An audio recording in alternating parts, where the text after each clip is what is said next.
안녕하세요. 손잡아 TV입니다.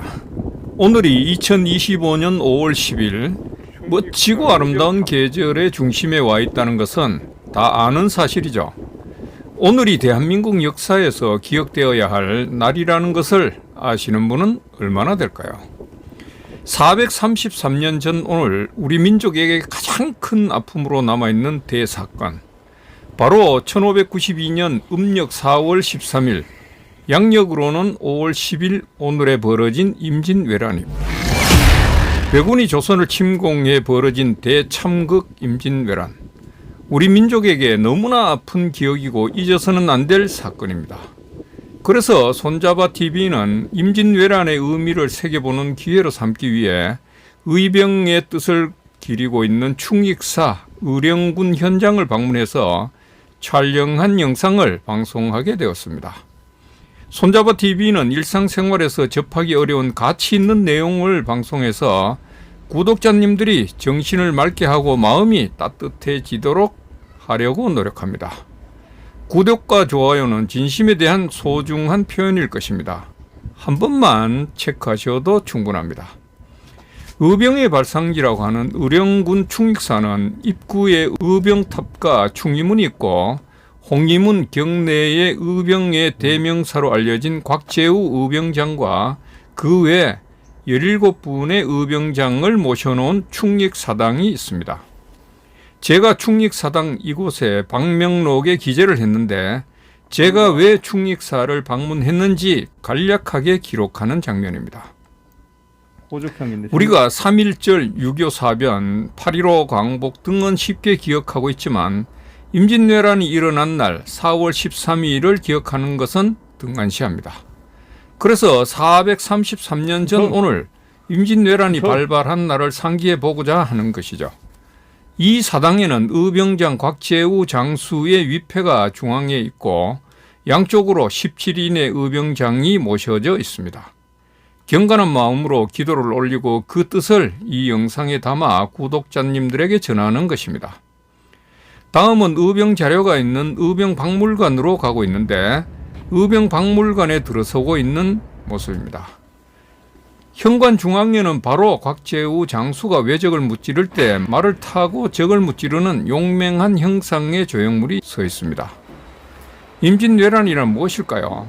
433년 전 1592년 음력 4월 13일, 양력 오늘로는 5월 10일이 됩니다. 일본이 대한민국 조선의 부산 앞바다로 약 16만 명의 외적이 쳐들어와서 1598년 11월까지 약 7년간 벌어진 전쟁을 말합니다. 임진왜란의 원인을 보면은 임진왜란이 일어나기 1년 전인 1591년 3월, 일본이 이제 조선에 대해 가지고 일본이 명나라로 가려고 하니까 조선 너희들 길을 열어라 라고 한 것입니다.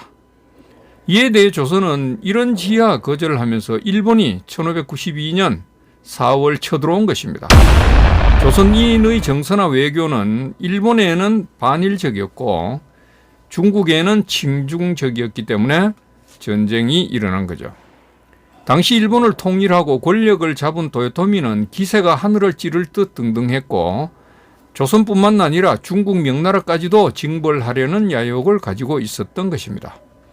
그래서 일본은 조선에 대해 일방적으로 길을 열어라 라는 무례한 태도를 보이면서 임진왜란을 일으킨 것입니다.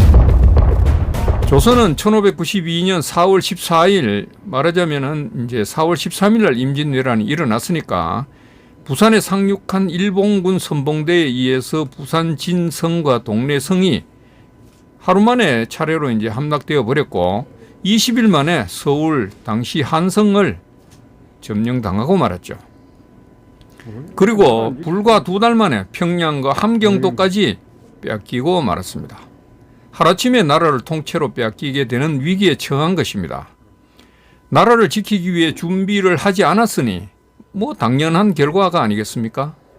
임진왜란이 일어나기 2년 전인 1590년에 이미 일반 국민까지도 일본이 쳐들어올 것이라는 소문이 퍼지는 등 국내 정세가 불안했습니다. 이러던 차에 선조 임금은 일본이 전쟁을 일으키려고 하는지 동태와 정황을 살피기 위해서 황용길, 김성일, 허성 등 사신단을 일본에 보냈죠. 이 사신단은 1년 후인 1591년에 이제 귀국해서 임금에게 조정에서 이제 보고를 했죠. 그런데 어떤 사람은 반드시 전쟁이 일어난다고 보고를 했고, 또 한 사람은 다른 사람은 전쟁이 일어나지 않는다고 보고를 하는 등 이건 뭐 임금에게 말도 안 되는 엉터리 보고를 한 겁니다. 이 사신단으로 가가지고 이게 보고가 이게 말이 되느냐고 이게요. 이 나라가 이 당시에는 이 정도로 엉터리였다는 것입니다. 보고는 이렇다 하더라도 나라에서는 그러면은 어떻게 해야 될까요? 어떤 사람은 전쟁이 일어난다 하고 어떤 사람은 전쟁이 안 일어날 것 같다고 하는데, 그러면 나라에서는 어떻게 해야 되나요?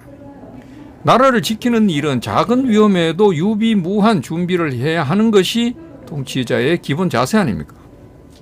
이런 상황에서 한심하게도 외적 침입에 대비하는 준비를 하지 않았죠. 설마 그냥 내팽개쳐 놨죠. 그냥. 그래서 외적은 그냥 행군하듯이 이 나라를 짓밟으며 밀고 올라간 것입니다. 특히 조선시대 이후 통치자들은 권력에만 눈이 멀어서 나라를 지키는 일에는 남의 일로 생각하고 힘없는 국민이 알아서 지키는 일로 취급해버렸죠. 조경남 난중 잡록 권 1에 보면은 곽재우 장군 의병장의 심정 중에 기록된 자료인데, 벼슬아치나 백성들이 나라의 보살핌을 받은 자가 나라가 위급할 때 자기 안위만 생각하고 나라의 어려움을 돌보지 않는다고 기록하고 있어요. 이제 나 한 몸이라도 일어나지 않으면 이 나라 300고을의 남자가 한 사람도 없는 것이 되니까 어찌 만고의 수치가 아니겠는가라며 한탄을 했습니다. 또 이수광의 지봉유설 권 3을 보면 임진왜란으로 임금이 궁궐을 비워 피신했으니 나라 안에는 적병이 가득 찼다. 나라가 거의 없어진 지 한 달이 넘었다고 걱정합니다. 이런 차에 영남의 곽재우, 김면, 그리고 이눌, 호남의 김천일, 고경명, 호서의 조헌 등이 의병을 일으켜 멀고 가까운 곳에 경문을 전하니까 비로소 백성들이 용기를 내서 나라를 위하는 마음이 생겼던 것입니다. 각 고을 곳곳에서 의병을 일으켜서 의병장이라고 하는 자가 무려 수백에 이르렀고, 이로써 외적을 무찔러 나라를 회복했으니 이것이 곧 의병의 힘인 것입니다. 국민의 세금으로 밥을 먹고 살던 벼슬을 가진 자들이 나라가 위급할 때는 지키지 않은 채 도망가 버린 겁니다. 이 나라를 지킨 것은 선량한 일반 국민이고, 그리고 천시받던 노비들이 맨몸으로 나라를 지켜낸 것입니다. 이것이 그때나 지금이나 벼슬아치들의 비겁한 모습 아닙니까? 나라를 잃으면 모든 것을 잃는 것이기 때문에 지금 아무 일 없다고 유비무환하지 않고 나라를 지키는데 등한시한다면 나라는 악마의 손에 넘어간다는 것을 역사가 말하고 있고 임진왜란이 증명하고 있는 것입니다.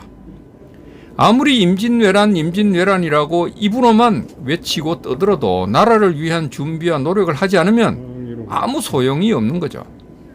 나라를 위해 쏟은 선조들의 피와 땀, 헌신 덕에 오늘을 살고 있는 우리가 평안한 지금 오후를 보내고 있는 것 아닙니까? 감사한 마음을 가져야겠습니다. 여러분, 감사합니다.